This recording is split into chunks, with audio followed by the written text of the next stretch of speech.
मेश्री जी live हो गया, start कीजिए। नमस्कार, आज के इस प्रोग्राम में आपका स्वागत है। आज के इस विशेष प्रोग्राम में हमारे knowledge partner CA Manoj Lamba ji आपको कर के विषय के जो नए नए अमेंडमेंट्स हुई हैं और जो 2 टॉपिक आज के लिए लिए गए हैं उसके विषय में जानकारी देंगे। रिक्वेस्ट करता मैं हूं knowledge partner CA Manoj Lamba ji के बारे में बताना चाहूंगा कि he is a very renowned author, motivator and educator, ex chairman of Yamunanagar branch of NIRC of ICAI, and he is also organizing YouTube channel tax की पाठशाला। टैक्स की बात आपके साथ, ये भी मनोज लांबा जी का एक प्रोग्राम है जो रूटीन में चल रहा है। And above all, he is associated with various tax firms and associations. इसके बाद हमारे लिए बड़ी खुशी की बात है कि आज हमारे guest of honour Shri senior advocate Satpal ji आज हमारे साथ हैं। He is practicing since 1985 and he is the founder of the Council Study Club Yamunanagar. I welcome you, sir. He is also expertise in many fields like assessment and appellate, Punjab and Haryana High Court, Chandigarh.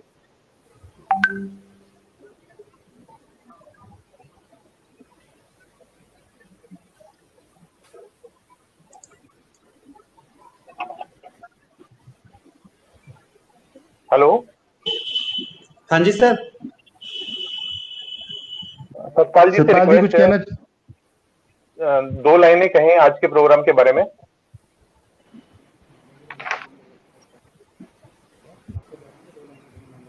Hello, शायद उनका audio नहीं चल रहा।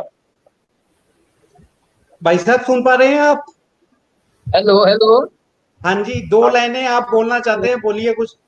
लांबा साहब, हाँ जी। लांबा साहब तो अपने यमुनानगर के ग्रेट व्यक्ति हैं जी, बहुत अच्छे प्रोफेशनल स्पीकर हैं, हमारे रहे भी हैं पास्ट, लेकिन पता नहीं क्या नाराजगी हमारे को क्यों छोड़ के बाहर चले गए क्यों?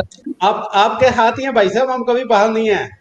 कोई गलती हुई है क्या? नहीं, कोई बाहर नहीं, आपके साथ ही हम तो हमेशा। साल के बाद आपके दर्शन कर रहा हूँ मैं, और ये भी यहाँ पे 2 साल के बाद आज आपकी स्पीच सुन रहे हैं। अच्छा, हमेशा सुना देंगे सर, हम तो रोज सुनाते रहते हैं। हार्डली 2 साल तो हो गए होंगे ना साहब? हो गए ना या ज्यादा? हाँ जी, हो गए, 2 साल हो गए। चलो अब तो रेगुलर आ रही है लांबा जी। चलो स्टार्ट करो भाई, कैरी ऑन जी। Sir, our next guest of honor, Advocate Sanjay Madanji. He is practicing since 1998. Expertise area, direct and indirect taxes. At present, President, District Taxation Bar Association, Karnal. And he is also National Executive Member in Association of Tax Lawyers, Delhi. ATL is a central body of Indian tax lawyer that is in Delhi. Earlier also enjoyed the post of Vice President, Secretary and Cashier in the TDBA, Karnal. Very active member of various social organizations. Thank you sir, thank you. सभी को नमस्कार। मेरी आवाज आ रही है सबके? बिल्कुल sir, बिल्कुल। Yes, yes. आज के इस प्रोग्राम में सबसे पहले मैं आप सभी का हार्दिक स्वागत, अभिनंदन और आप सभी का शुभकामनाएं भी दूंगा कि आज ये जो हमारा प्रोग्राम हो रहा है वो हमारे प्रैक्टिशनर्स के लिए बेनिफिशियल रहे। कहीं ना कहीं उनकी कुछ क्वेरी, कुछ डाउट्स हो, वो भी आज क्लियर हो।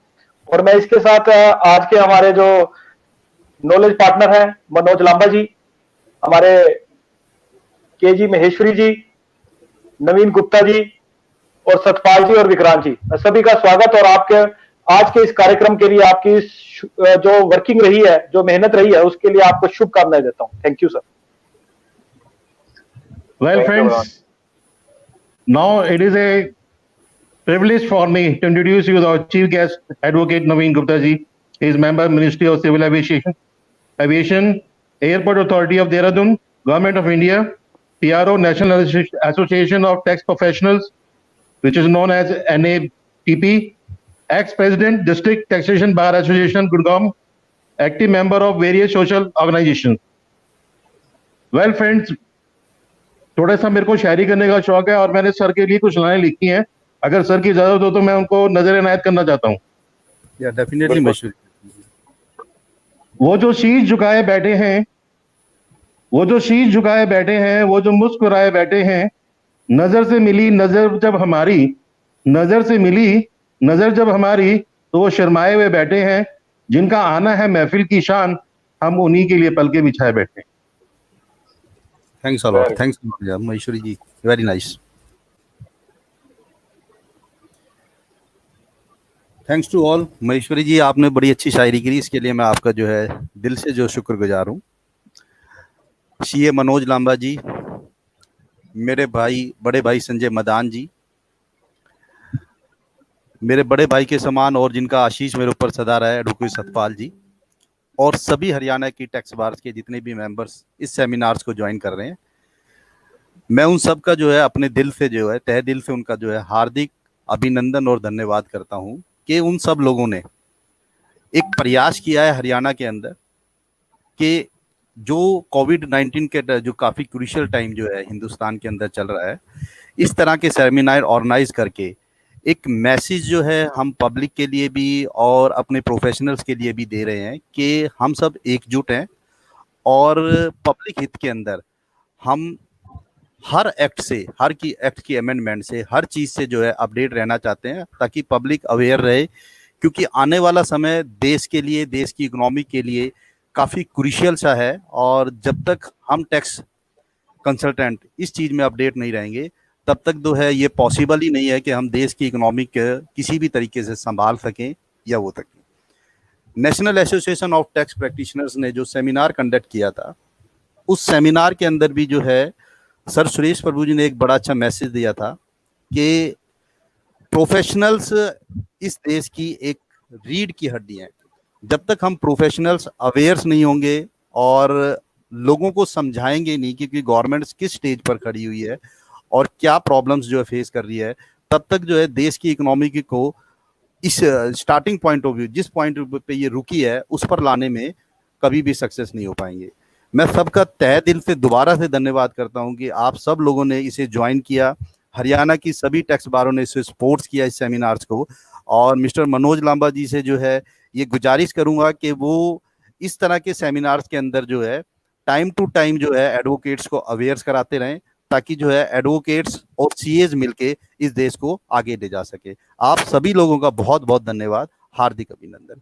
थैंक यू वेरी मच यार. Thank you. Well, now I hand over to moderator Vikrant Gupta ji. Thank you sir. हमारे आज के knowledge partner CA Manoj Lamba ji, जो कि एफसीए है, एलएलबी है, आईसीएस लाइसेंस है, ex chairman of Yamunanagar branch of NIC of IC practice 20 साल से ऊपर उनको प्रैक्टिस करते हो चुके हैं, जो कि एक ऑथर है, मोटिवेटर है, एजुकेटर है, बहुत वाइड नॉलेज वाले हैं, जो कि अपना एक यूट्यूब चैनल टैक्स की पाठशाला बाय मनोज लांबा रेगुलरली चला रहे हैं, जिससे लोगों को ज्ञान दे रहे हैं. जो नए आने वाले लोग हैं वो इससे बहुत फायदा उठा सकते हैं. वीकली शो टैक्स की बात आपके साथ विद सीए मनोज लांबा, इनका हर हफ्ते आता है. एवरी फ्राइडे 3:30 बजे यूट्यूब चैनल पे आप इसमें जुड़ सकते हैं.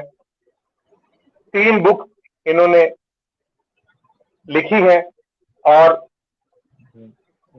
लाखों हजारों फर्मों, लोगों और एसोसिएशन से ये जुड़े हुए हैं, जिनको समय समय पर अपनी नॉलेज के द्वारा ये गर्वान्वित करते रहते हैं. मैं रिक्वेस्ट करूंगा हमारे आज के knowledge partner CA Manoj Lamba ji से वो आए और आज के हमारे टॉपिक जो कि इनकम टैक्स फॉर्म कंपैरिजन 19-20, 20-21 और स्पेशली 26 फॉर्म जो कि एक इंफॉर्मेशन के रूप में चेंज कर दिया है गवर्नमेंट ने, जिसमें सिर्फ टीडीएस की नहीं बाकी विभिन्न तरह की अब इंफॉर्मेशन भी आया करेगी, उसके बारे में हमें विस्तृत रूप से जानकारी देंगे। मैं वेलकम करता हूं श्री सीए मनोज लांबा जी का और रिक्वेस्ट करता हूं आज का ये सेशन शुरू करें। श्री मनोज लांबा जी। थैंक यू विक्रांत जी। जैसा कि आज का टॉपिक जो मुझे असाइन किया गया है वो इनकम टैक्स रिटर्न्स जो न्यूली नोटिफाइड फॉर्म हैं फॉर द असेसमेंट ईयर 2021 और new amended annual information statement जिसे हम फॉर्म 26 AS भी बोलते हैं, दोनों अभी रिसेंटली चेंज हुए हैं। काफी सारी चेंजेस आई हैं। आज के इस शो का, आज की इस वेबिनार का मुख्य उद्देश्य है कि जो मेन चेंजेस हुए हैं उनसे आपको अवगत कराया जाए और आपको यह बताया जाए कि उन चेंजेस में हम किस तरह अपनी प्रैक्टिस को अपडेट कर सकते हैं और उन चेंजेस वाले इन्वायरमेंट में क्लाइंट को किस तरह से गाइड कर सकते हैं, क्योंकि आज हमें समझना पड़ेगा आज का सिनेरियो डिफरेंट हो गया। एक तरफ तो कोविड-19, दूसरी तरफ एडवोकेट्स हों, चार्टर्ड अकाउंटेंट हों, टैक्स प्रोफेशनल हों, उनसे सरकार की भारी एक्सपेक्टेशन, क्योंकि एक तरफ जहां अर्थव्यवस्था आज कोविड ने तोड़ के रख दी है, वहीं सरकार चार्टर्ड अकाउंटेंट से एक्सपेक्टेशन कर रही है कि जब अब कोविड-19 खत्म हो जाने के बाद या थम जाने के बाद या कम हो जाने के बाद जब अर्थव्यवस्था दोबारा पटरी पे लानी होगी तो सबसे ज्यादा योगदान टैक्स प्रैक्टिशनर्स और चार्टर्ड अकाउंटेंट्स का ही होगा। तो ऐसे में गवर्नमेंट की चार्टर्ड अकाउंटेंट से और टैक्स प्रैक्टिशनर से और टैक्स एडवोकेट से उम्मीदें बहुत ज्यादा बढ़ जाती हैं, क्योंकि हम ही ऐसे मैसेंजर हैं जिसके जरिए गवर्नमेंट बिजनेस वर्ग से या जो हमारे इंडस्ट्रियलिस्ट हैं उनसे बातचीत करती है और उनको जागरूक करने का काम हमारे कंधों पे है। तो जब जब कोई चेंज आता है हमारी ड्यूटी बनती है कि हम अपने आप को अपडेटेड रखें ताकि अपने क्लाइंट्स, अपने इंडस्ट्रियलिस्ट और अपनी इकोनॉमी के लिए अपना योगदान देते हुए सही सही एडवाइस कर सकें। जैसा कि आपको मालूम है कि कोविड का टाइम चल रहा है और कोविड ने भारत ही नहीं पूरे विश्व को जमीन पे लाके खड़ा कर दिया है। जो हमारे माननीय प्रधानमंत्री जी ने अपने फर्स्ट भाषण के दौरान बात की थी कि कोविड से देश 21 साल पीछे चला जाएगा, वो कुछ गलत नहीं थी। और आज के सिनेरियो में अगर मैं अर्थव्यवस्था को स्टडी कर रहा हूं तो ये पा रहा हूं कि देश वाकया ही पीछे जाने वाला है। कोई भी उद्योग ऐसा बचा नहीं है जिसपे कोविड ने अपनी माल ना डाली। अभी एक न्यूज आ रही थी, लगभग 13 करोड़ लोग हिंदुस्तान में अपना रोजगार खो देंगे। जब इतनी बड़ी संख्या 13 करोड़ लोगों की अगर मैं बात करता हूं हिंदुस्तान में, तो भारतीय जनसंख्या का 10% है, जिन पर एक एक भी डिपेंडेंट मानूं तो लगभग 25% भारतीय जनसंख्या का लोग बेरोजगार होने वाले हैं। ऐसे में टैक्सेस की बात करना कहां तक उचित है? लेकिन बीइंग ए टैक्स प्रोफेशनल, अगर इकोनॉमी को बचाना है, देश को आगे ले जाना है, विश्व में अपना नाम बनाना है, और अभी जो प्राइम मिनिस्टर ने थीम दिया है कि भारत को आत्मनिर्भर बनाना है, तो एकमात्र सहारा है हम जो चार्टर्ड अकाउंटेंट्स हैं, हम जो टैक्स प्रोफेशनल्स हैं, वो इसके लिए बैकबोन है। और हमारे सहयोग के बिना ये सपना कभी साकार नहीं हो सकता, क्योंकि लोगों से सही टैक्स कंप्लायंस भी कराना है और उनकी प्रॉपर टैक्स प्लानिंग भी करानी है। टैक्स कंप्लायंस और tax planning both are equally important. मैं दोबारा रिपीट कर रहा हूं, tax compliance and tax planning both are equally important.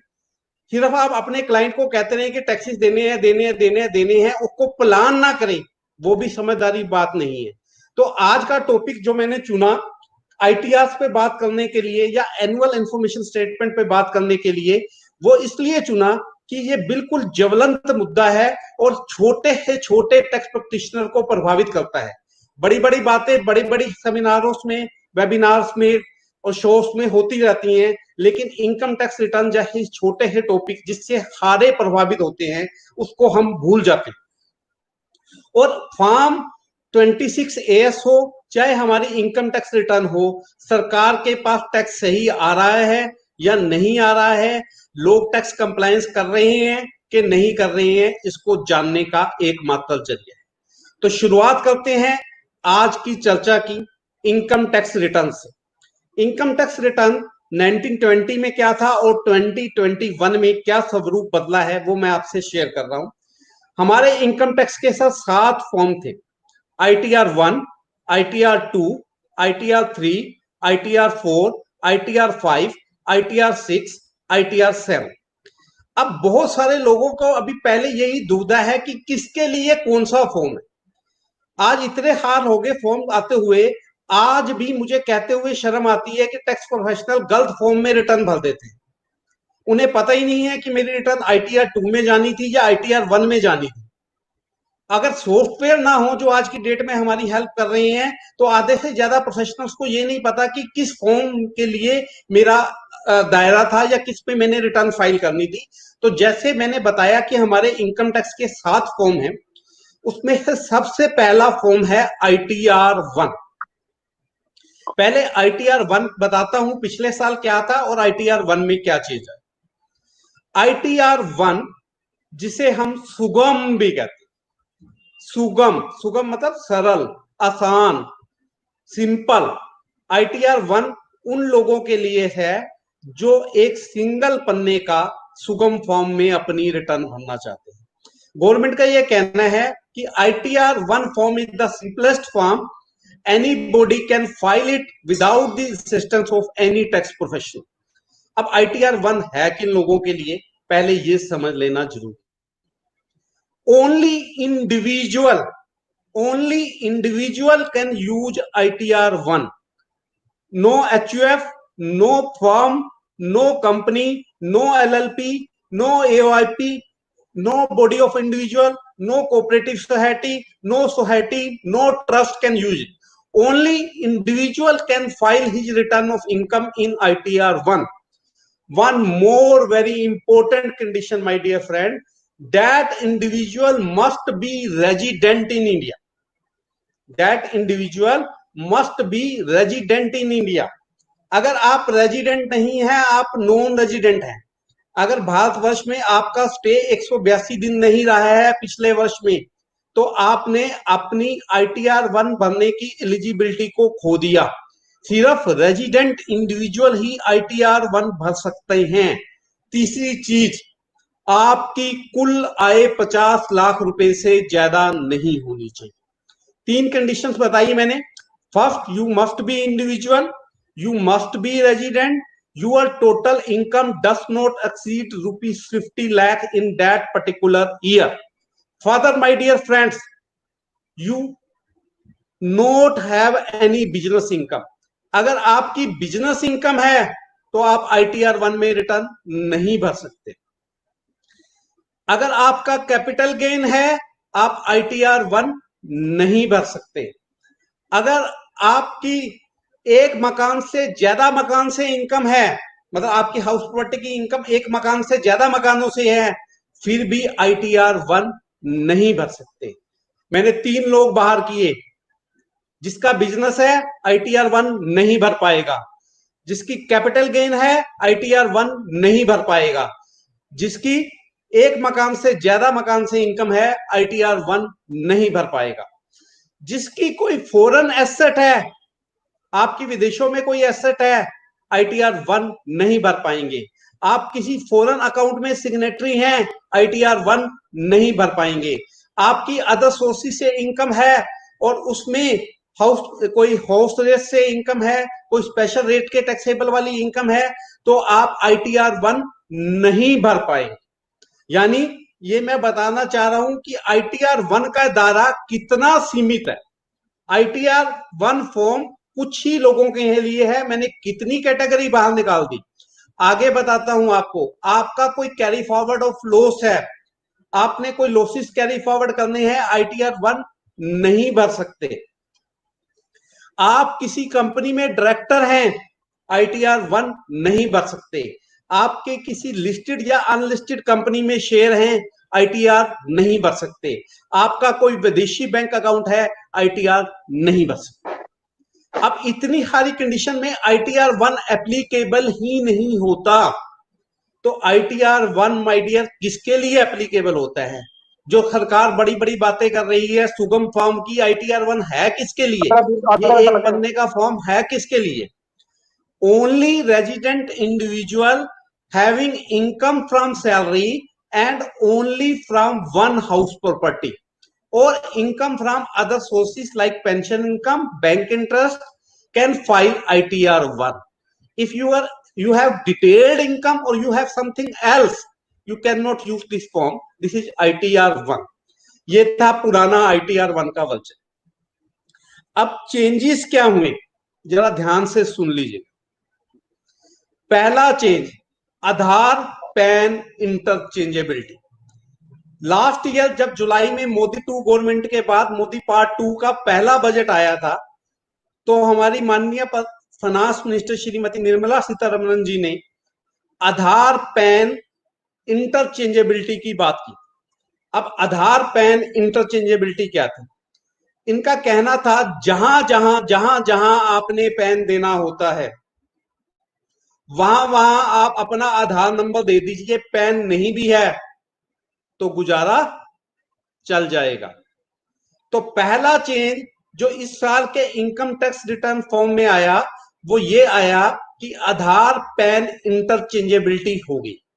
Aadhaar PAN interchangeability का मतलब क्या है कि अगर आपके पास पैन नहीं है, आपके पास कोई क्लाइंट आया, कोई व्यक्ति रिटर्न भरवाने आया जो कहता कि सर मेरे पास तो अभी तक पैन नहीं है और आज लास्ट डेट है, आप मेरी रिटर्न भर दीजिए। पहले आप क्या कहते थे? जब तक पैन नंबर नहीं है आप रिटर्न नहीं भर सकते। अब आप उसका आधार क्योट करके भी रिटर्न भर पाएंगे। ये इस साल के इनकम टैक्स फॉर्म्स का सबसे बड़ा चेंज है। तो जहां तक मैं आपको बताना चाह रहा हूं, अगर ऐसे एसएससी आपके हैं जिनका पैन अभी तक नहीं है तो उनकी रिटर्न भी आप आधार क्योट करके भर पाएंगे। और ऐसी सभी जगह पे जहां आपकी TDS डिडक्शन होनी है, टैक्स कलेक्शन एट सोर्स होनी है, कोई और आपने पैन जहां जहां क्योट करना जरूरी था पैन देना है, वहां पर आप आधार दे सकते हैं। यानी Aadhaar is at par with PAN now. Aadhaar is at par with PAN now. अब आपको यहां पे मैं 1 मिनट के लिए रोकूंगा। सपना दिखाया गया कि आधार से पैन होने पर रिटर्न भरी जा सकती है। आपको पता है सर कि मैक्सिमम एसएससी को अब अपनी रिटर्न ऑनलाइन फाइल करनी है। मैक्सिमम एसएससी को अपनी रिटर्न ऑनलाइन फाइल करनी है और ऑनलाइन फाइल करने के लिए आपको अपना यूजर आईडी और पासवर्ड बनाना पड़ता है। इनकम टैक्स में अपना पैन रजिस्टर्ड करना पड़ता है। कल ही इस लेक्चर की जब मैं तैयारी कर रहा था तो मैं देख रहा था क्या आधार से रजिस्ट्रेशन अलाउड कर दिया गया है। तो मैं पाता हूं कि जो इनकम टैक्स में रजिस्ट्रेशन हो रहा है, जो इनकम टैक्स में रजिस्ट्रेशन हो रहा है, ध्यान से सुनिएगा, वो अभी भी पैन से हो रहा है। दैट मीन्स जब तक मेरा पैन नहीं है रजिस्टर तब तक मेरा यूजर आईडी पासवर्ड नहीं बनेगा, और जब तक यूजर आईडी पासवर्ड नहीं बनेगा तब तक मैं ऑनलाइन रिटर्न लॉगिन नहीं कर सकता। जब तक लॉगिन नहीं कर सकता तब तक मेरी रिटर्न ऑनलाइन फाइल नहीं हो सकती। तो अगर आपकी किसी कंडीशन में मैनुअल रिटर्न फाइल होनी है फिर तो आप आधार क्योट करके भर सकते हैं, नहीं तो अभी तक आज की डेट में टिल नाउ आधार से रजिस्ट्रेशन की फैसिलिटी नहीं आई है। लेकिन ऐसी संभावना जताई जा रही है, ऐसी उम्मीद जताई जा रही है कि बहुत जल्दी ही जैसे ही ऑफिस चेंज होंगे या फुल वर्क फोर्स से काम होना स्टार्ट होगा, गवर्नमेंट ये फैसिलिटी एनेबल कर दे, ये फैसिलिटी एनेबल कर देगी और आप केवल आधार क्योट करके भी अपनी रिटर्न भर पाए। ये तो था पहला सवाल आधार पैन इंटरचेंजेबिलिटी को लेकर। अब दूसरा क्वेश्चन ये आता है एक व्यक्ति आया, कहता है कि मेरे पास तो आधार नंबर है, मेरी जब आधार से जा सकती है तो मेरे को पैन की क्या आवश्यकता, मेरे को पैन नहीं चाहिए, मेरा आधार से काम चला दीजिए। क्या वो ठीक है? वेदर आधार और पैन बोथ आर मैंडेटरी? क्या आधार वाले को पैन लेना जरूरी है? अब ये एक अहम क्वेश्चन है। अब अगर आपके पास आधार है और आपका एसएससी ये कह रहा है कि आधार नंबर से काम चल रहा है, तो पैन क्यों मेरे लिए बनवाना, क्यों मुसीबत पालना? ऐसे में डिपार्टमेंट कह रहा है कि जैसे ही आप आधार प्योर के रिटर्न भरोगे, हम ऑटोमेटिकली आपको पैन अलॉट कर देंगे। हम ऑटोमेटिकली आपको पैन अलॉट कर देंगे। यानी आधार के करके आप जब भी रिटर्न भरेंगे तो आपको पैन ऑटोमेटिकली अलॉट हो जाएगा, और आधार के बेस पे जो पैन अलॉट होगा वो ऑटोमेटिकली पैन से लिंक होगा। अब बातों बातों में बात निकलती है तो एक और बात आ गई। अभी एक डेडलाइन आपको और अप्रोच कर रही है आधार पैन लिंकिंग की, जिसमें ये बात की गई थी कि 31 मार्च से बढ़ा के 30 जून कर दी गई है डेट आधार पैन लिंकिंग की। लेकिन अब तो 30 जून भी पास खड़ा है और कोविड अभी गराया हुआ है। सभी तरफ कोविड की बातें हो रही हैं। अभी भी जिन लोगों का पैन लिंक नहीं हो पाया था आधार से, वो पोजीशन वहीं की वही है। क्या ये डेट आगे बढ़ेगी या नहीं बढ़ेगी, ये अभी एक क्वेश्चन मार्क है। ये डेट आगे बढ़ेगी कि नहीं बढ़ेगी, ये एक क्वेश्चन मार्क है। तो पहला काम आपका इस टाइम ये है, जो लोग ऑफिस खोल रहे हैं, आधार पैन लिंक कर लीजिए, नहीं तो पैन आपका इनवैलिड हो जाएगा, वो किसी काम का नहीं रहेगा। तो आधार पैन लिंकिंग की अगर डेट नहीं बढ़ती है तो 30 जून तक आधार पैन लिंक कर लीजिए। अब दूसरी चीज इसी से रिलेटेड, अभी गवर्नमेंट ने एक सुविधा शुरू की सर। वो सुविधा क्या शुरू की कि इंस्टेंट पैन मिल जाएगा। अगर हम इंस्टेंट पैन दे रहे हैं, आपको कोई 49A नहीं भरना, कहीं भर के फॉर्म नहीं भेजना, कोई फोटो नहीं लगानी, कोई फीस नहीं देनी। ऐसे में आपको इंस्टेंट पैन देने की बात की जा रही है। इंस्टेंट पैन क्या है? इंस्टेंट पैन, मेरी बात ध्यान से सुनिएगा, केवल इंडिविजुअल के लिए है। इंस्टेंट पैन की फैसिलिटी केवल रेजिडेंट इंडिविजुअल के लिए है। जैसे ITR 1 केवल रेजिडेंट इंडिविजुअल के लिए था, इंस्टेंट पैन भी केवल रेजिडेंट इंडिविजुअल के लिए है। एक फर्म वाला व्यक्ति आया, एक कंपनी आई, एक सोसाइटी आई, एक कोऑपरेटिव सोसाइटी आई, कहती है इंस्टेंट पैन ले दीजिए, उनके लिए इंस्टेंट पैन नहीं है माय डियर। सिर्फ इंस्टेंट पैन की जो सुविधा दी गई है वो केवल रेजिडेंट इंडिविजुअल को दी गई है। वो भी उस रेजिडेंट इंडिविजुअल को दी गई है जिसके पास वैलिड आधार है।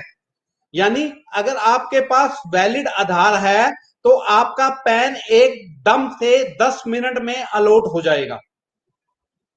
लेकिन एक कंडीशन और है, आधार तो लगभग सभी लोगों के हैं, लेकिन उनके आधार में मोबाइल नंबर लिंक्ड नहीं है।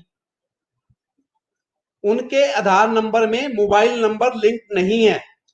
जिन लोगों के आधार में उनका मोबाइल नंबर लिंक नहीं है, वो लोग इस सुविधा का प्रयोग नहीं कर पाएंगे। वो लोग इस सुविधा का प्रयोग नहीं कर पाएंगे।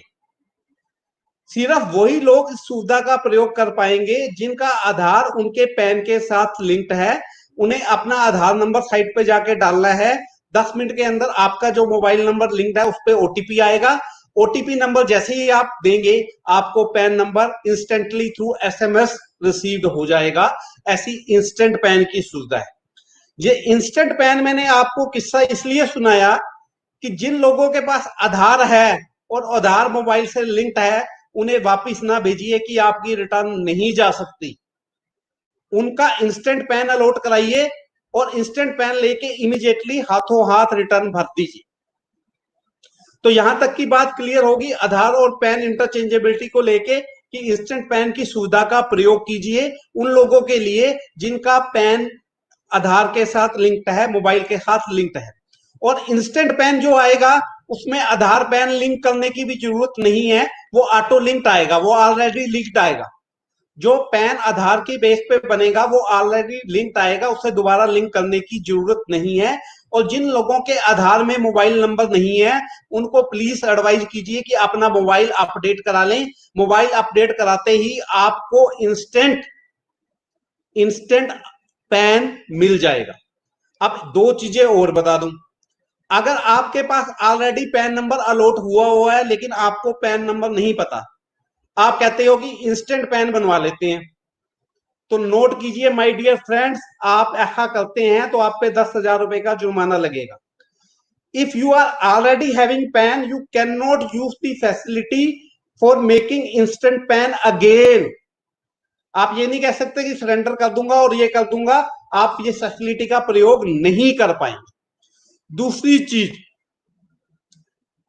ये है कि अगर आपकी पैन में करेक्शन होनी है, पैन में करेक्शन होनी है तो भी आप इंस्टेंट पैन की यूटिलिटी का प्रयोग नहीं कर पाए। एक चीज और बता दूं इंस्टेंट पैन के लिए, इंस्टेंट पैन तभी बन पाएगा जब आपके आधार में कंप्लीट डेट ऑफ बर्थ आ रही है। कुछ लोगों के आधार में सिर्फ ईयर ऑफ बर्थ आ रहा है, कंप्लीट डेट ऑफ बर्थ नहीं आ रही। अगर आपका ईयर ऑफ बर्थ आ रहा है तो आप इंस्टेंट पैन की फैसिलिटी को यूज नहीं कर पाएंगे। कंप्लीट डेट ऑफ बर्थ वाले लोग ही इंस्टेंट पैन की फैसिलिटी को यूज कर सकते हैं माय डियर। तो ये पहली चर्चा जो सबसे बड़ा बदलाव था इस साल के इनकम टैक्स फॉर्म्स को लेके, वो था आधार पैन इंटरचेंजेबिलिटी। सारे के सारे ITR 1 से लेके ITR 7 तक जितने भी फॉर्म्स हैं, ITR 1 से लेके ITR 7 तक जितने भी फॉर्म्स हैं, वो सारे के सारे फॉर्म्स में, उन सारे के सारे फॉर्म्स में आधार के साथ साथ पैन नंबर क्योट करने का कॉलम भी आ गया है। सेम में जहां पे TDS की इंफॉर्मेशन आती है वहां पर भी आधार पैन आ गया है। जहां पे आपने डोनेशंस दी थी वहां पे भी आधार पैन आ गया। मतलब पैन के साथ आधार वर्ड ऐड कर दिया गया है पूरे कानून में। लगभग 95 से ज्यादा सेक्शन चेंज हुए हैं इसके लिए इनकम टैक्स के। जहां पर आधार वर्ड था और पैन वर्ड था, पैन वर्ड के साथ आधार वर्ड लग गया है, लेकिन ये इंटरचेंजेबिलिटी अलाउड हो गई है। तो पहला सबसे बड़ा चेंज मैंने आपसे डिस्कस किया कि Aadhaar PAN interchangeability is not on, घोषणाओं में नहीं रह गई है, रिकॉर्ड पे आ गई। अब दूसरी चीज, लास्ट ईयर बजट में एक बड़ा इंटरेस्टिंग प्रोविजन आया। ये प्रोविजन समझ लीजिए, आज का वेबिनार अटेंड करना आपका सक्सेसफुल। अगर आप इस प्रोविजन को समझ लेते हैं तो आपका वेबिनार अटेंड करने का मकसद पूरा हो जाए। वो अमेंडमेंट भी जुलाई 2019 वाले बजट में आई, वो थी proviso 7 to section 139। Please note down, proviso 7 to section 139। ये प्रोविजो 7 टू सेक्शन 139 क्या कहती है, सामान्य भाषा में बता रहा हूं, सेक्शन नहीं बता रहा। पिछले साल बजट में अमेंडमेंट आई, प्रोविजो जोड़ेगी 7 नंबर सेक्शन 139 में, जिसमें 3 कंडीशन बताएगी कि इन लोगों के लिए रिटर्न भरना कंपलसरी है, चाहे आपकी इनकम 0 क्यों नहीं है, चाहे आपकी इनकम 2.5 लाख से कम क्यों नहीं। ये 3 कैटेगरी कौन सी थी? पहली category, if you have deposited 1 crore or more in 1 or more current account during the financial year। पहली कंडीशन को पहले समझ। अगर आपका कोई करंट अकाउंट है जिस पे आपने 1 करोड़ रुपए से ज्यादा जमा कराए हैं, तो आपके लिए रिटर्न भरना अनिवार्य है, चाहे आपकी इनकम 2.5 लाख रुपए से कम ही क्यों नहीं। अब यहाँ पे 1 और मोर करंट अकाउंट है, एक आदमी के 4 करंट अकाउंट हैं, चारों में 25-25 लाख रुपए के डिपॉजिट है, टोटल 1 करोड़ से ज्यादा हो गया, तब भी आपको रिटर्न भरनी थी। आप ये नहीं कह सकते मेरे एक अकाउंट में तो 1 करोड़ से कम थे। वर्डिंग है 1 और मोर करंट अकाउंट। दूसरी चीज, 1 करोड़ कैश डिपॉजिट की बात नहीं हो रही, पूरे मीडिया में चर्चा है कैश डिपॉजिट की। It is talking about deposit in current account, it is not talking about cash deposit. any credit entry in your account will be counted for the purpose of calculating the limit of 1 crore my dear. कुछ भी deposit आए हैं वो count होंगे, cash cash नहीं देखना, cash deposit की बात नहीं कर रहा, ये आज के लिए नोट कर लीजिएगा, डिपॉजिट की बात हो रही। ये थी कंडीशन नंबर 1, यानी आपने अपने एक या एक से अधिक करंट अकाउंट में अगर 1 करोड़ रुपए से ज्यादा जमा कराया है तो आपको अपनी आयकर विवरणी कंपल्सरली भरनी पड़ेगी, चाहे आपकी इनकम 2.5 लाख रुपए से कम ही क्यों नहीं है। दूसरे, भारत में घूमने का बहुत शौक था, रिटर्न भरने का शौक नहीं। हर दूसरा व्यक्ति, मैं तो दुबई घूम के आया, मैं सिंगापुर घूम के आया, मैं मलेशिया घूम के आया, मैं थाईलैंड घूम के आया, मैं ऑस्ट्रेलिया घूम के आया, पर रिटर्न भरता नहीं है। तो सरकार ने उसका इंतजाम भी कर दिया। वो कह रही है कि चाहे आप एग्रीकल्चरिस्ट ही क्यों नहीं है, आपकी इनकम 2.5 लाख से कम ही क्यों नहीं है, लेकिन आपको अपनी आयकर रिटर्न भरनी है। आपको अपनी आयकर रिटर्न भरनी है कब? जब आपने पिछले वर्ष में विदेश यात्रा की है और विदेश यात्रा पे जो खर्चा किया है वो 2 लाख रुपए से ज्यादा है। अगर आपने विदेश यात्रा की है और विदेश यात्रा पे खर्चा 2 लाख रुपए से ज्यादा है तो आपको कंपल्सरी रिटर्न भरनी पड़ेगी, चाहे आपकी इनकम 2.5 लाख से कम ही क्यों। अब यहां पे फिर रुकिएगा, 2.5 लाख 2 लाख रुपए खर्चे की बात की गई है, खर्चा आपके ऊपर हुआ है ऐसी बात नहीं की गई। आप अपने बीवी बच्चों के साथ घूमने गए थे दुबई, एक व्यक्ति का 50,000 खर्चा आया, टोटल 2 लाख से ज्यादा हो गया, तब भी आपको रिटर्न भरनी है। आपने अपने ऊपर कितना खर्च किया था ये नहीं पूछ रहा है, आपने अपने या अपने किसी और व्यक्ति के ऊपर कितना खर्च किया है ये पूछा जा रहा है। यानी you have spent 2 lakh or more during the financial year on foreign travel of anyone for which you have booked the expense, then you are required to file the return compulsory even if your income is below rupees 2,50,000। ये दूसरी condition. तीसरी condition, पहले क्या होता था कि आपकी ticket किसी ने स्पॉन्सर कर दी, मैं कह रहा हूं मैं तो घूमने गया, मेरी टिकट तो किसी और ने स्पॉन्सर की है, तो भाई जिसने स्पॉन्सर की है उसको रिटर्न भरनी पड़ जाएगी, क्योंकि खर्चा वो बुक कर रहा है और अगर उसका खर्चा 2 लाख रुपए से ऊपर हो गया फॉरेन ट्रैवल में तो आपको रिटर्न भरनी पड़ जाएगी। दूसरी कंडीशन, पहली 2 कंडीशन मैंने बिल्कुल क्लियर कर दी। Condition number 3 my dear friends बड़ी इंटरेस्टिंग है, इसमें तो सारे ही फंस गए। आज एसी टीवी सबके घर में है, वो कह रहा है कोई भी ऐसा व्यक्ति जिसका इलेक्ट्रिसिटी कंजम्पशन 1 लाख रुपए से ज्यादा है उसे अपनी आईटीआर भरनी पड़ेगी, चाहे इनकम 2.5 लाख रुपए से कम ही क्यों नहीं। ऐसा नहीं कहा गया कि 1 मीटर से 1 लाख रुपए से ज्यादा बिल आना चाहिए। आपका घर और ऑफिस का बिल बना के 1 लाख से ज्यादा हो गया, रिटर्न भरनी है। घर और दुकान का बिल मिला के 1 लाख से ज्यादा हो गया, कितने मीटर आपके नाम है, सबके बिलों का टोटल कर लीजिए, 1 लाख से ज्यादा है तो कृपया करके रिटर्न भर दीजिए। तो 3 कंडीशन पिछले साल by inserting proviso 7 to section 139 आई। पहले में बात की गई deposit in current account exceeding 1 crore, दूसरे में बात की गई expenditure exceeding 2 lakhs on foreign travel, तीसरे में बात की गई इलेक्ट्रिसिटी कंजम्पशन एक्सीडिंग 1 लाख। तीनों कंडीशन में से कोई भी कंडीशन आप पूरी करते हैं, चाहे आपकी इनकम 2.5 लाख रुपए से कम ही क्यों नहीं है, तो आपको अपनी रिटर्न कंपल्सरी रूप से भरनी पड़ेगी। कौन से फॉर्म में? जो फॉर्म आपके लिए एप्लीकेबल। अब थोड़ा सा आगे चलते हैं।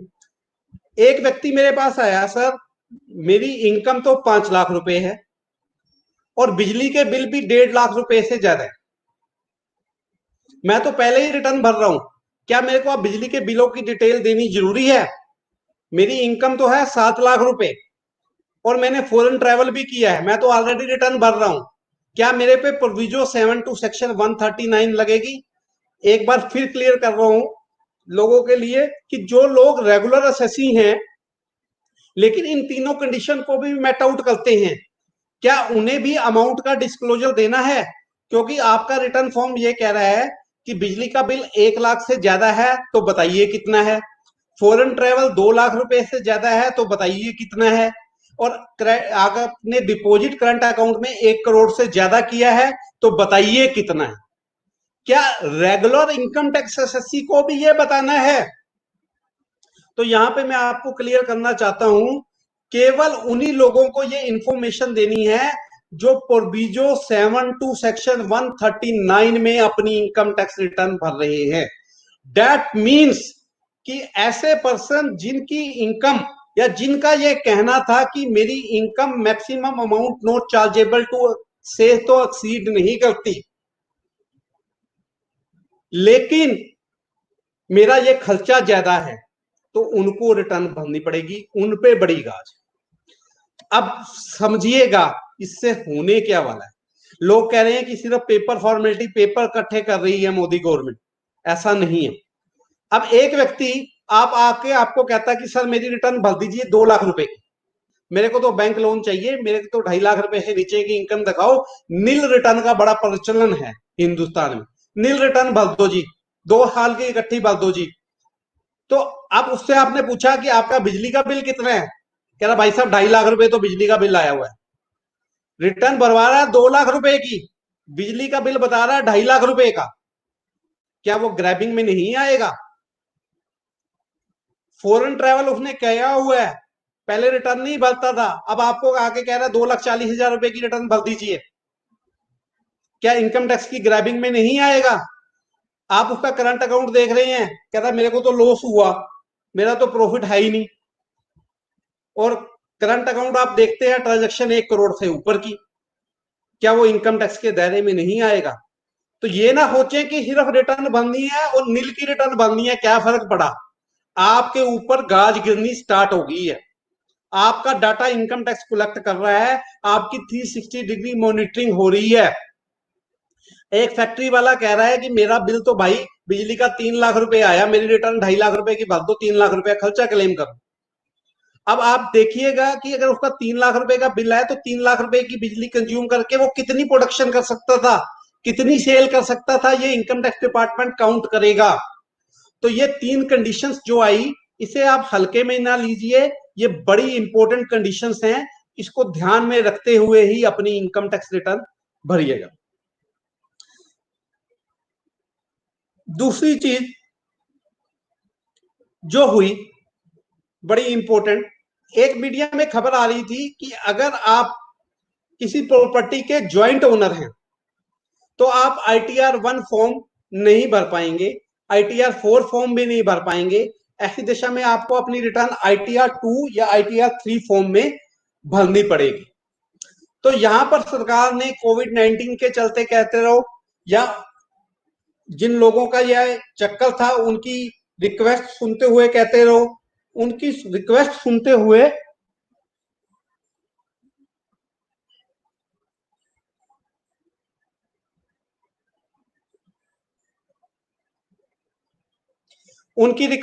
हुए सरकार ने यह कहा है कि ऐसे सभी लोगों को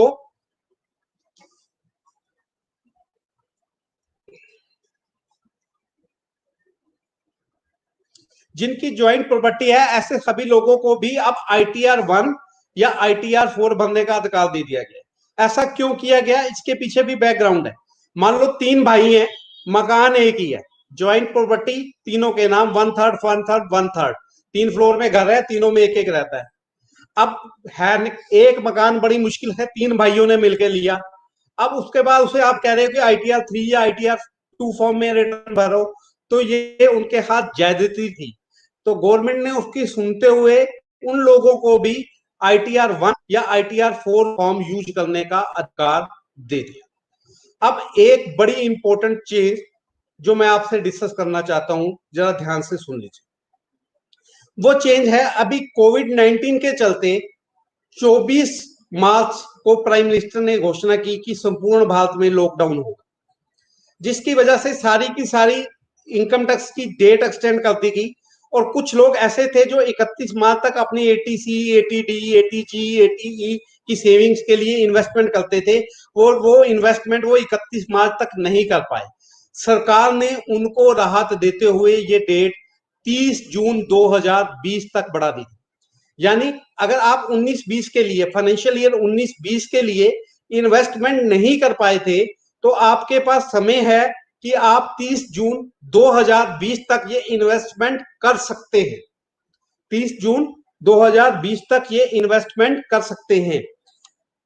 अब बात ये आ रही है कि अगर ये इन्वेस्टमेंट मैंने 20 अप्रैल को की, या आज 20 मई को की, या आज 12 जून को की, तो ऐसी दशा में मैं उसकी डिडक्शन 19-20 में कैसे क्लेम कर पाऊंगा? रिटर्न में तो कोई कॉलम ही नहीं था। तो उन लोगों को राहत देते हुए सीबीडीटी ने इस साल के सारे इनकम टैक्स रिटर्न के फॉर्म चेंज कर दिए। जो इन्वेस्टमेंट आपने 1 अप्रैल 2020 से लेके 30 जून 2020 के बीच में की है, उसकी छूट आप 30 जून 2020 तक की इन्वेस्टमेंट की पिछले साल में ही ले पाए। उसके लिए हर आईटीआर फॉर्म में अलग से कॉलम आ गया है, और वो इन्वेस्टमेंट जो आपने 1 अप्रैल से लेके 30 जून के मध्य की है, उस कॉलम में बतानी है। अब लोग कह रहे हैं ये एडिशनल बर्डन क्यों डाला गया?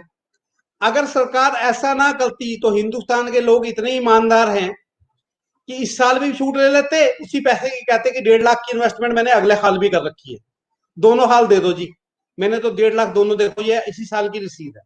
तो सरकार ने उन लोगों पे चेक लगाने के लिए कि कोई चोरी ना करे, कोई डबल डिडक्शन ना ले जाए, उसका इंतजाम पहले से कर दिया। आपको बताना है कि आपने 1 अप्रैल 19 से लेके 31 मार्च 20 तक कितनी इन्वेस्टमेंट की थी, और 1 अप्रैल 2020 से लेके 30 जून 2020 तक कितनी इन्वेस्टमेंट की। अगर आप ये ठीक ठीक बताते हैं तो आप ये छूट ले सकते हैं।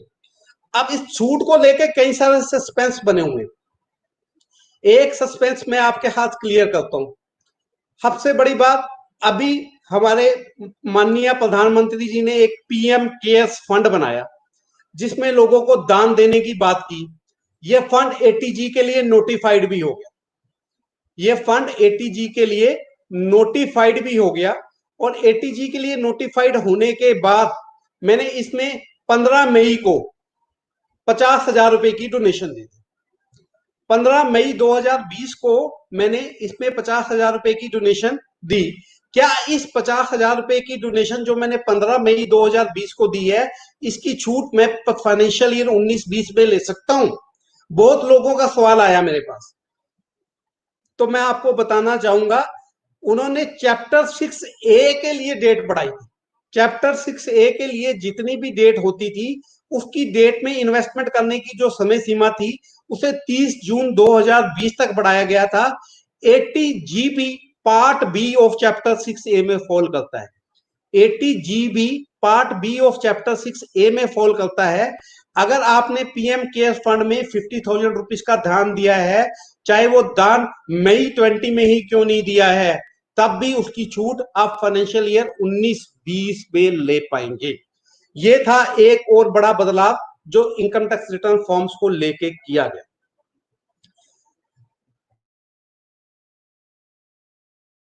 एक चेंज की और बात करते हैं।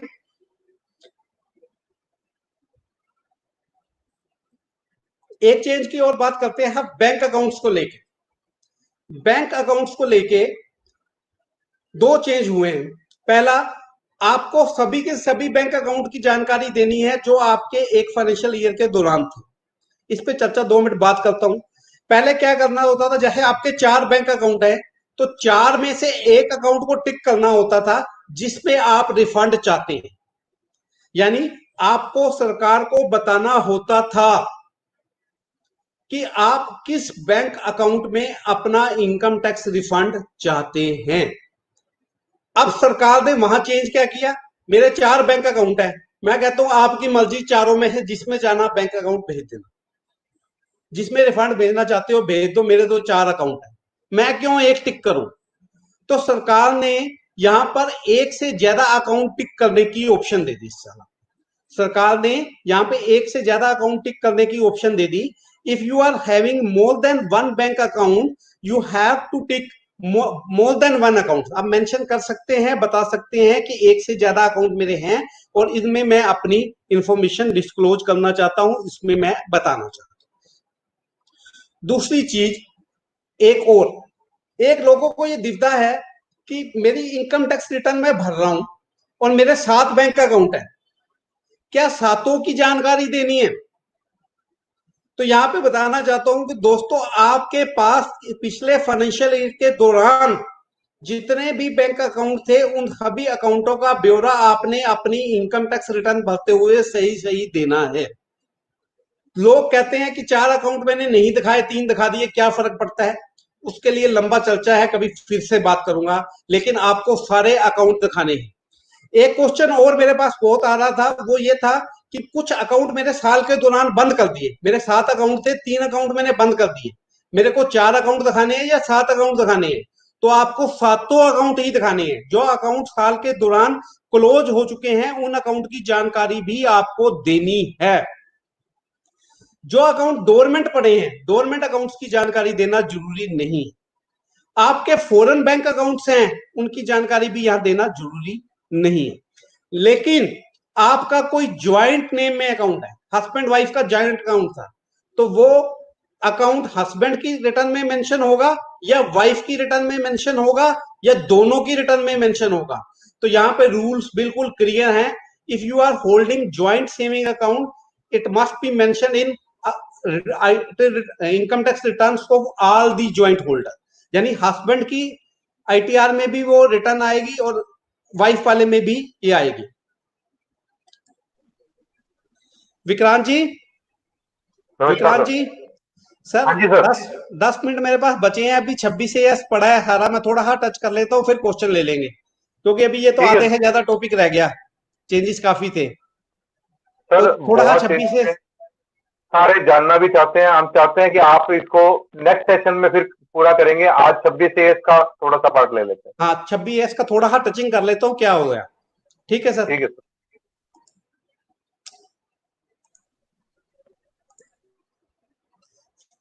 अभी आईटीआर फॉर्म पे अपनी डिस्कशंस को छोड़ते हुए हम थोड़ा सा फॉर्म 26 AS को डिस्कस करेंगे।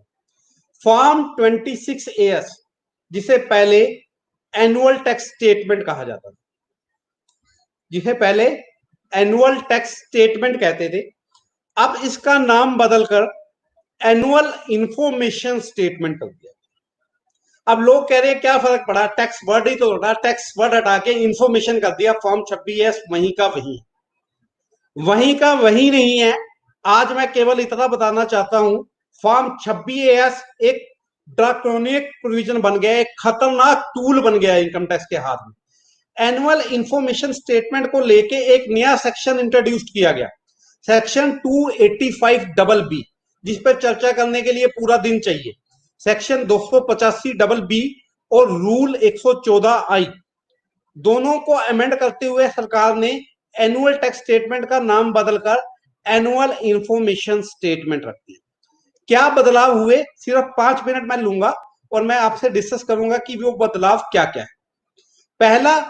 पहले हमारे फॉर्म नंबर 26 है, जिसे हम एनुअल टैक्स स्टेटमेंट कहते थे, उसमें हमारे tax deducted at source, tax collected at source, आपके कोई सेल्फ असेसमेंट टैक्स है, कोई एडवांस टैक्स है, कोई रेगुलर असेसमेंट टैक्स है, और कोई आपका रिफंड अगर आया है तो उसकी जानकारी आपके फॉर्म नंबर 26 AS में होती थी।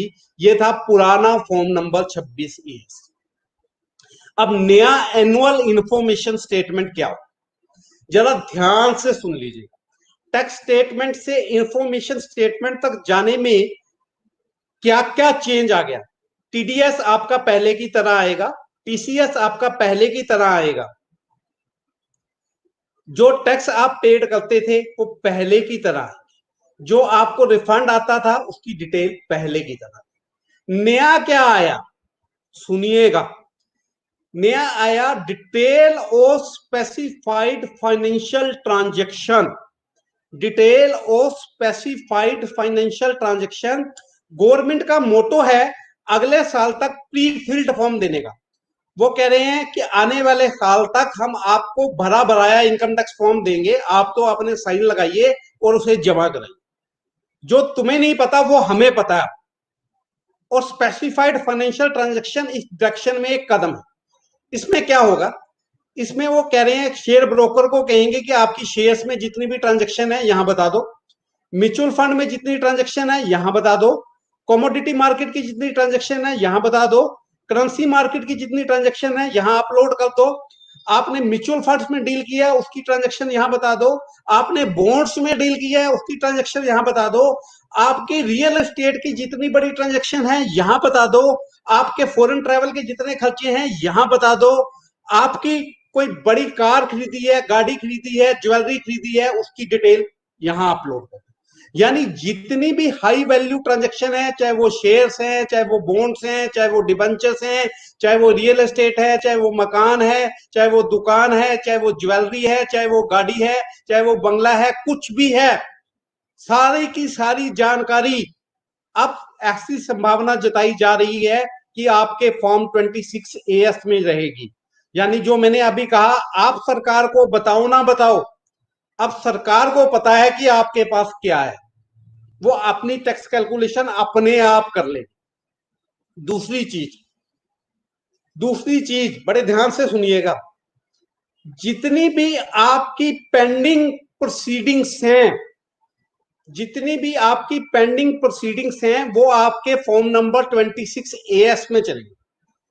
अब इससे क्या होने वाला है, मेरे इस साल के 4 नोटिस आ रखे हैं, मेरे यहाँ सर्च भी हुई, मेरे सर्वे भी हुआ, मेरा स्क्रूटनी में भी केस लग रखा है, मेरे को 148 भी हो रखा है, मेरी कोई DDTDI में भी चल रही है। जितनी भी इंक्वायरीज और प्रोसीडिंग मेरी केस में मेरे पैन नंबर पे पेंडिंग है वो मेरे फॉर्म नंबर 626 AS में दिखेंगे, एनुअल इंफॉर्मेशन स्टेटमेंट में दिखेंगे। इससे क्या होने वाला है, लोग कह रहे हैं इससे क्या फर्क पड़ने वाला है, इससे गवर्नमेंट को यह पता चलने वाला है कि ऑनेस्ट टैक्स पेयर कौन सा है और डिफॉल्टर कौन है, हैबिचुअल डिफॉल्टर कौन, जिसका आय हाल का ही केस लग जाता है। सारी हिस्ट्री आपके केसेस की वहां आ रही है कि कितनी बार आपने टैक्स लेट जमा कराया, कितनी बार आपने डिफॉल्ट किए, कितनी बार आप पे पेनल्टी लगी, कितनी बार आपका केस स्क्रूटनी में लगा, कितनी बार आपके यहाँ सर्वे हुए, कितनी बार आपने सरेंडर किया। Everything belongs to your PAN particular to a proceeding will be reflected here. तो it is very dangerous now, it is very dangerous now. Completed की भी आएगी भर और जो चल रही हैं वो भी आएगी, मतलब कंप्लीटेड केसेस और पेंडिंग केसेस दोनों आने वाले हैं। एक चीज और बड़े ध्यान से सुनिएगा, उन्होंने कहा है प्रोसीडिंग पेंडिंग और proceeding completing. Proceeding pending under the income tax act नहीं कहा, proceeding pending under the income tax act नहीं कहा। मतलब अब जीएसटी डिपार्टमेंट और इनकम टैक्स डिपार्टमेंट भी डाटा आपस में शेयर कर रहे हैं, जीएसटी नंबर भी पैन बेस्ड है। तो जीएसटी में आपके कोई डिफॉल्ट है, जीएसटी में आपका कोई केस लगा हुआ है, बेनामी में आपका कोई केस लगा हुआ है, ब्लैक मनी एक्ट में कोई केस लगा हुआ है, नैरोकेटिक्स में आपका कोई केस लगा हुआ है, सारी प्रोसीडिंग्स, सारे आपके गुनाह आपके 26 एक्ट में नजर आने वाले।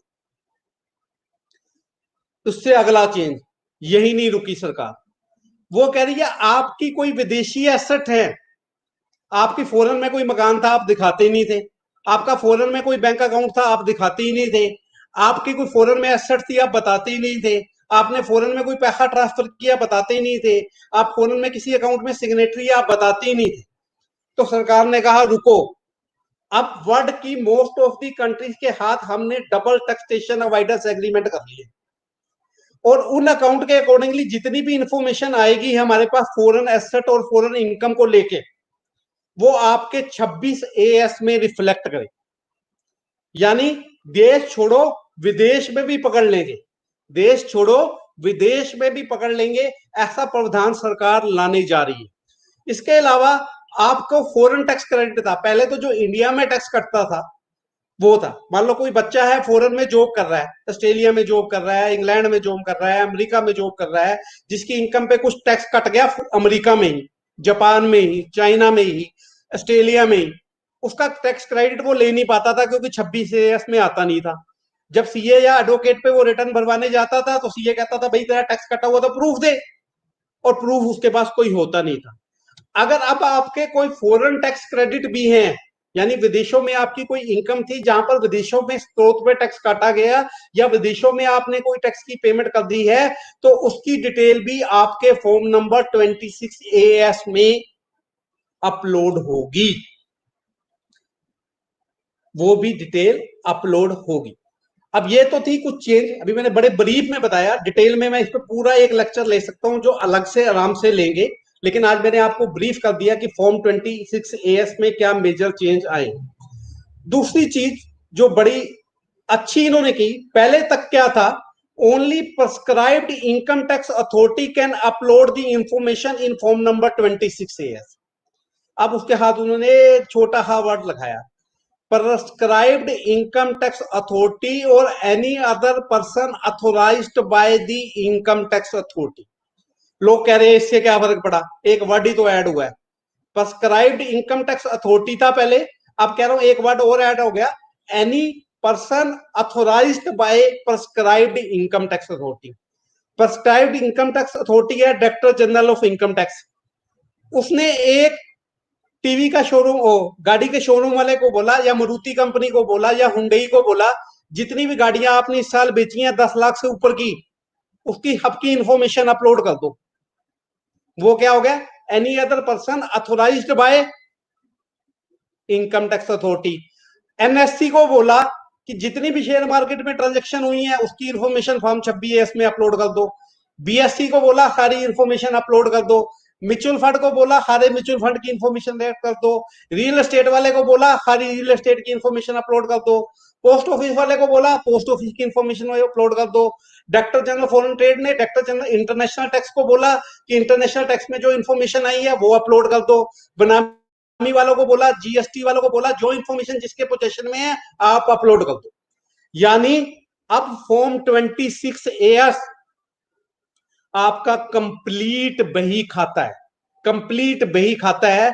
आपकी टोटल पिक्चर आपके 26AS में नजर आने वाली है। इसके अलावा पिछले साल कुछ और चेंजेस हुए, जैसे एक चेंज बताता हूं, डिविडेंड टैक्सेबल कर दिया गया। डिविडेंड को टैक्सेबल कर दिया गया और डिविडेंड के ऊपर टीडीएस भी लगा दिया गया 10% से। लोग कहते हैं क्या फर्क पड़ रहा है, पहले कंपनी टैक्स देती थी अब हम दे देंगे, 150 रुपए का डिविडेंड नहीं होता, क्या फर्क। वो जो डिविडेंड के ऊपर टीडीएस कटेगा वो सारा का सारा आपके फोन नंबर 26AS में आएगा। लोग कह रहे 200-300 रुपए का टैक्स कट भी गया तो क्या फर्क पड़ गया, फर्क यहां नहीं पड़ा माय डियर फ्रेंड्स। सपोज करो आपको 20 कंपनियों से डिविडेंड आया और 20 कंपनियों के 100 शेयर थे आपके पास, तो वो इंफॉर्मेशन भी तो उनके पास आ गई। मेरे को रिलायंस से 200 रुपए का डिविडेंड आया, वो तो उनको पता चला कि 200 रुपए का डिविडेंड आया, लेकिन 2 रुपए शेयर पर डिविडेंड दिया था और रिलायंस के मेरे पास 100 शेयर हुए तभी तो 200 आया। 100 शेयर होने का मतलब है 1500 रुपए का शेयर है, 100 रुपए के शेयर था, 1.5 लाख रुपए के शेयर थे और मैंने वो शेयर 2 साल बाद 3 लाख रुपए के बेच दिए, तो वो 3 लाख की इंफॉर्मेशन भी तो उनके पास आ गई। जहां तक हम पहुंच नहीं रहे हैं वहां तक इनकम टैक्स वाले पहले पहुंच गए। तो डिविडेंड की एक छोटी सी इंफॉर्मेशन आने से क्या इंपैक्ट पड़ने वाला है ये आप समझ पा रहे होंगे। मेरे से ज्यादा एक्सपर्ट आप टैक्स प्रोफेशनल हैं, मेरे से ज्यादा सीनियर्स ये बैठे हैं, उनको पता है, मेरे को समझाने की जरूरत नहीं है। डोनेशंस को लेके एक और बात करता हूं। लास्ट ईयर बजट में अमेंडमेंट आई कि अब जितने भी डोनेशंस मिलेंगी, जो भी एटीजी मिलेगी, 35CA मिलेगी, कुछ और डोनेशन की छूट मिलेगी, वो केवल इस बेसिस पे मिलेगी कि वो आपके 26AS में आती है कि नहीं आती। अब मैंने एक संस्था को 51,000 रुपए का दान दिया कैश में, पहले तो पता ही नहीं चलता था, मैं कहता खर्चा ही नहीं दिखाना, पर्ची फाड़ और गेर परे, पहले तो यहां तक ही काम खत्म हो जाता था ना। अब संस्था ने वो इंफॉर्मेशन अपलोड कर दी है, आपके पैन में आ रही है, यानी आपकी 51,000 रुपए की और इनकम थी जो आपने अपनी रिटर्न में नहीं दिखाई। अब डोनेशन देने के बाद किसी मंदिर, किसी गुरुद्वारे, किसी ट्रस्ट, किसी संस्था, किसी धार्मिक संस्थान, जहां भी दान दिया है, चाहे नगद दिया है, चाहे चेक से दिया है, चाहे उसने दिखाया है, चाहे रसीद नहीं है, 26AS में आ गया तो दिखा दो, नहीं तो बाद में पछताना पड़ेगा। एक लास्ट चीज 26AS के बारे में और बता दूं, बाकी खत्म कर दूंगा।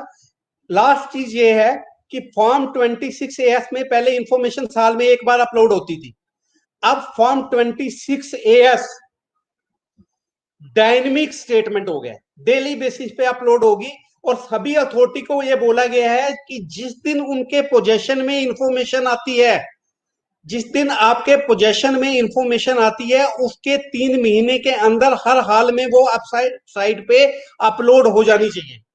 यानी हर एक की 3 दिन की इंफॉर्मेशन आ रही है, ये रोज बढ़ रही है, ये बैंक स्टेटमेंट की तरह हो गया। रोज कोई इंफॉर्मेशन आएगी, रोज कोई इंफॉर्मेशन डिलीट हो जाएगी, तो फॉर्म 26AS रेगुलरली चेक करते रहिए।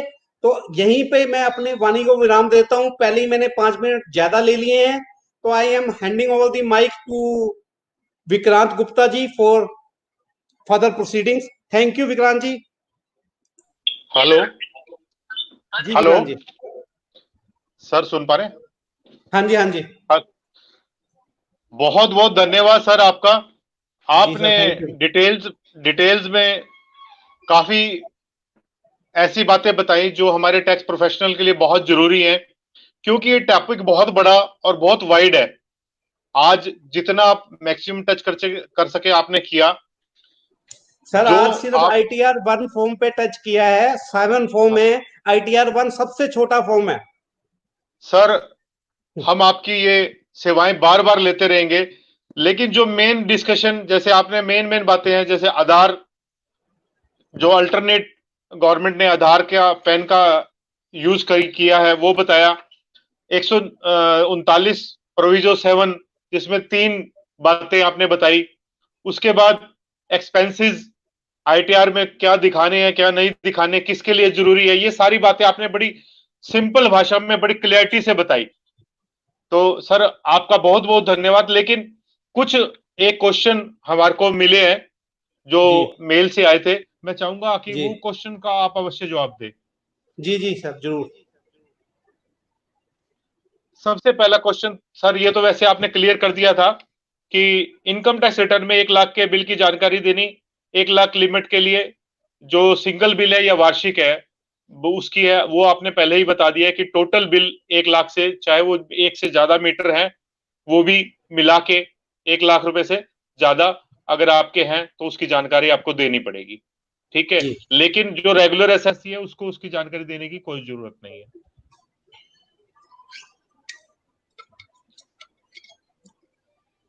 Sorry, hello. हाँ जी विक्रांत जी।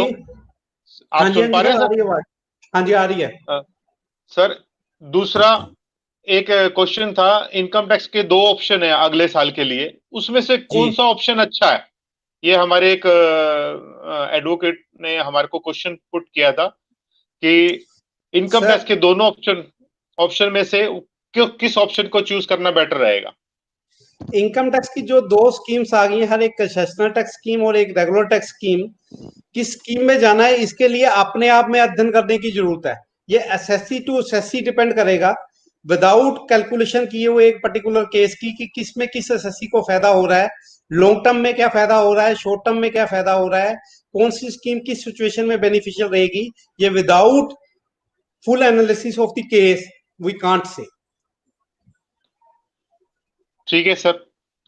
और आपको जैसे पता है कि ऑडिट की सीमा 5 करोड़ कर दी गई है जी। क्या 5 करोड़ की टर्नओवर वाला भी 44AD में अपनी रिटर्न फाइल कर सकता है, जिसकी 5 करोड़ टर्नओवर है, अगर वो 8% से ज्यादा अगर प्रॉफिट दिखा के अपनी विदाउट ऑडिट रिटर्न फाइल करे? हाँ, ये क्वेश्चन बहुत अच्छा क्वेश्चन है। सेक्शन 44AD की लिमिट स्टिल 2 करोड़ है। सेक्शन 44AB में अमेंडमेंट आई है, सेक्शन 44AD में अमेंडमेंट नहीं आई। यानी 44AD में वही लोग जा सकते हैं जिनकी सेल 2 करोड़ रुपए से कम है, यानी जिसकी सेल 5 करोड़ रुपए से कम है, यानी 2 से 5 में जो फॉल करते हैं वो 44AD में नहीं जा पाएंगे, उनके लिए नहीं है।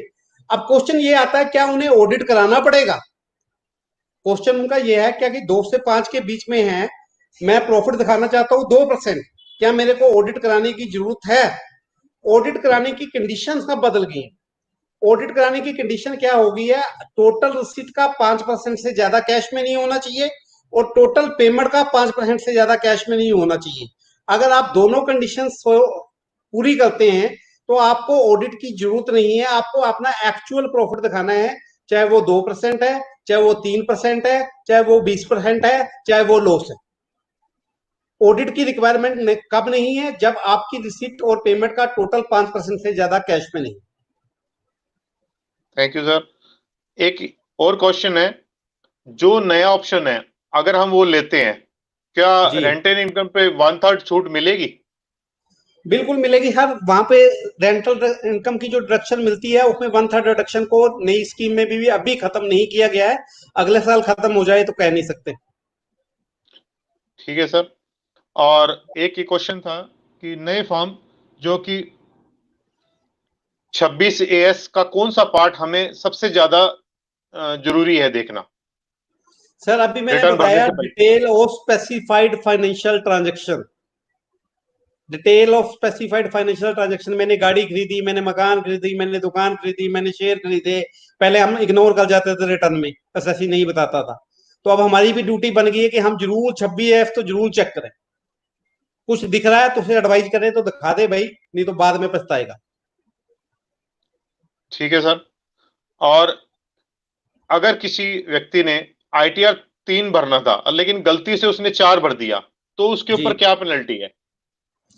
सर, आईटीआर अगर गलत फॉर्म में मानी भरी गई है तो वो आईटीआर डिफेक्टिव मानी जाएगी अंडर सेक्शन 139(9).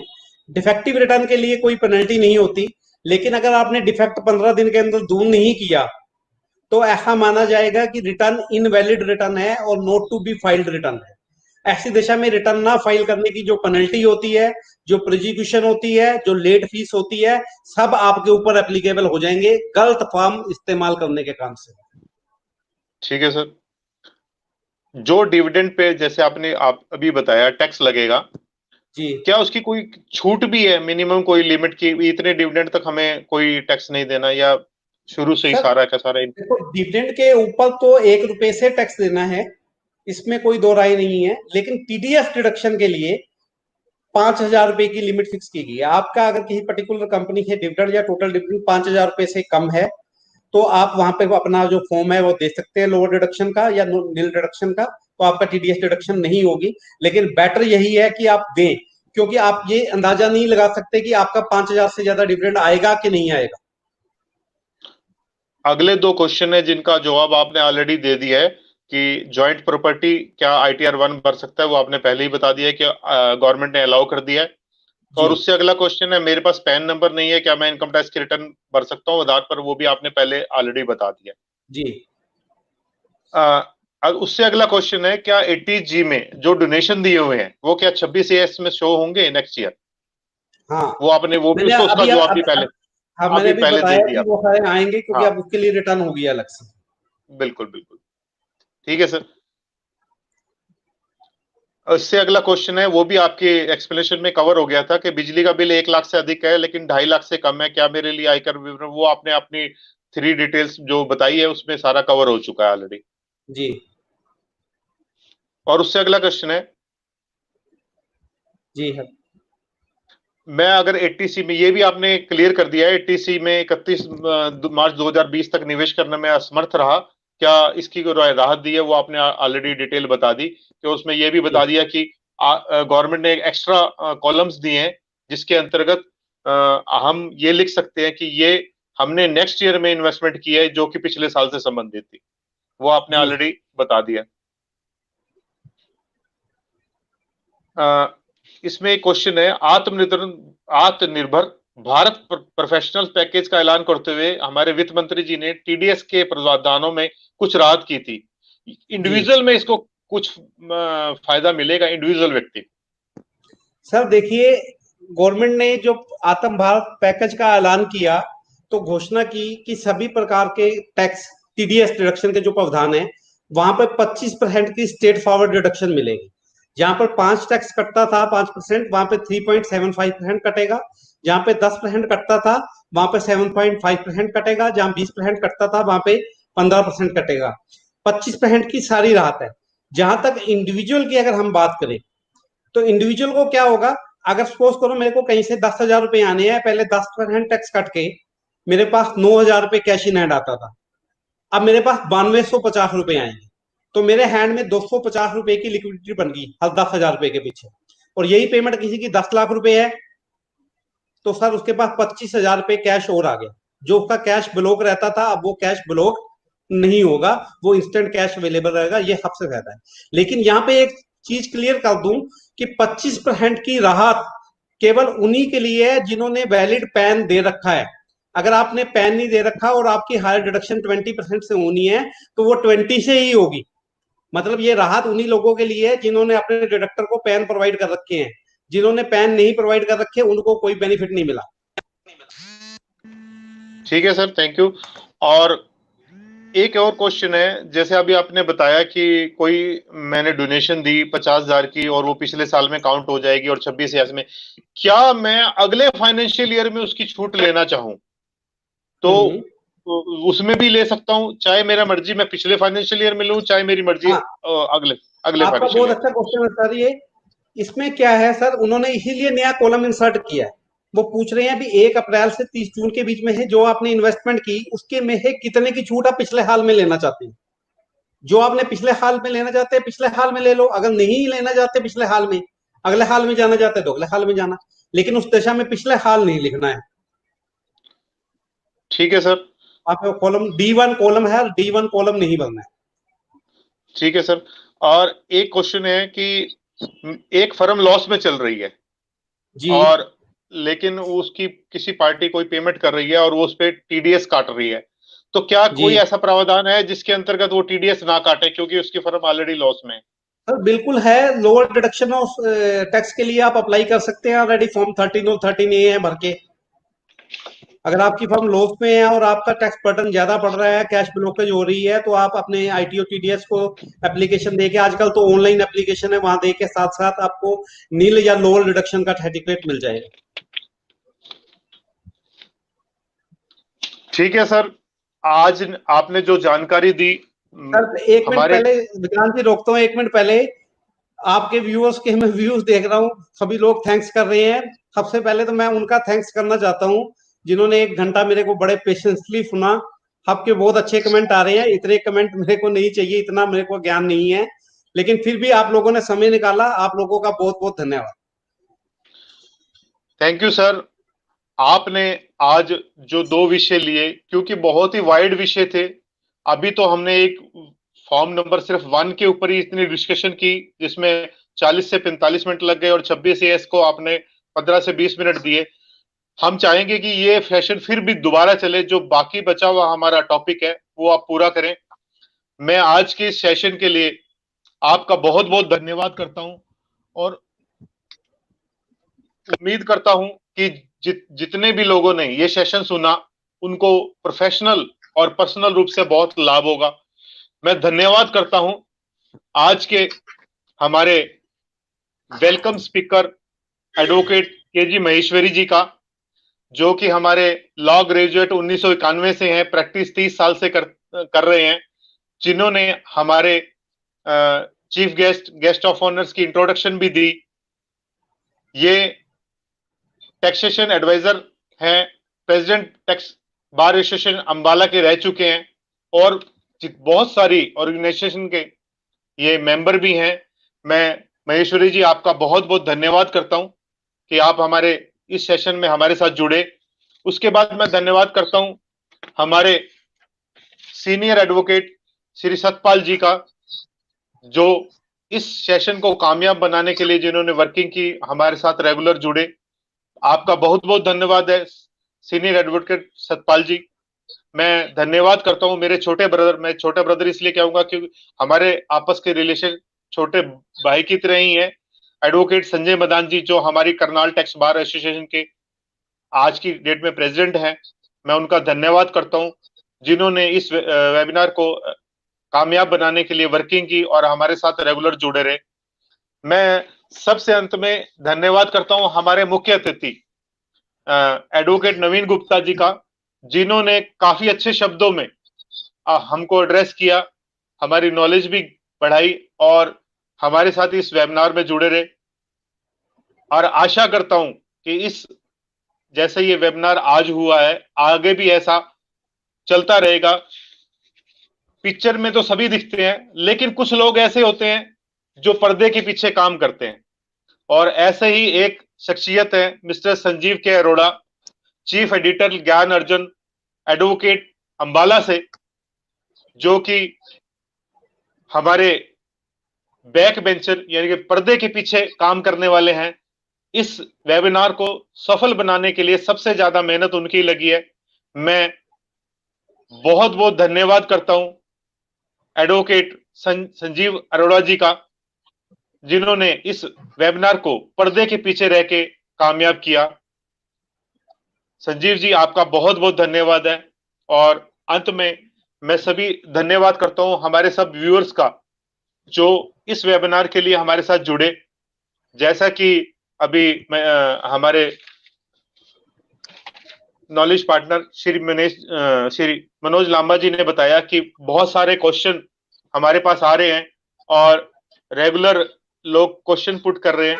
तो मैं मनोज लांबा जी से रिक्वेस्ट करूंगा, हो सके तो जितने भी हमारे क्वेश्चन है आप थ्रू मेल उनका आंसर जरूर दीजिए, तो ताकि जिनकी क्यूरियोसिटी है या कोई क्वेश्चन है वो पूरा हो सके, और नेक्स्ट सेशन हम जल्दी इस वर्क के लिए रखेंगे। आप सबका बहुत बहुत एक रिक्वेस्ट करता हूं कि जिनके भी क्वेश्चन हैं वो मेरा यूट्यूब चैनल सब्सक्राइब कर लें, टैक्स की पाठशाला, और उसमें कमेंट कर दें, तो उसमें मेरे पास सारी नोटिफिकेशन आ जाएंगी, वहीं पे रिप्लाई कर दूंगा, सो दैट किसी और को भी उसका बेनिफिट हो पाएगा, बाकी जो भी सब्सक्राइबर है वो देख पाएंगे। ठीक है सर। जैसा दूसरे के लिए भी रेलेवेंट हो सकता, तो उसका बेनिफिट उसको भी मिलेगा। ठीक है सर। जैसा कि मैंने शुरू में बताया था कि हमारे मनोज लांबा जी का यूट्यूब चैनल टैक्स की पाठशाला बाय मनोज लांबा, जो कि रेगुलर यूट्यूब चैनल है, जिसका भी जो भी क्वेश्चन आज रह गया या पूछना चाहता है वो डायरेक्ट उस पर लॉग इन करके अपना क्वेश्चन डाल दे, तो वो उसका आंसर वहीं देंगे, जिससे पढ़ने वाले और भी लोग उसका फायदा उठा सकते हैं। ठीक है सर, आप सब लोगों का बहुत बहुत धन्यवाद। आपका आज का सेशन बहुत अच्छा रहा। मैं विक्रांत गुप्ता एडवोकेट करनाल से सबका बहुत बहुत धन्यवाद करता हूं। Welcome. Thank you sir, thank you.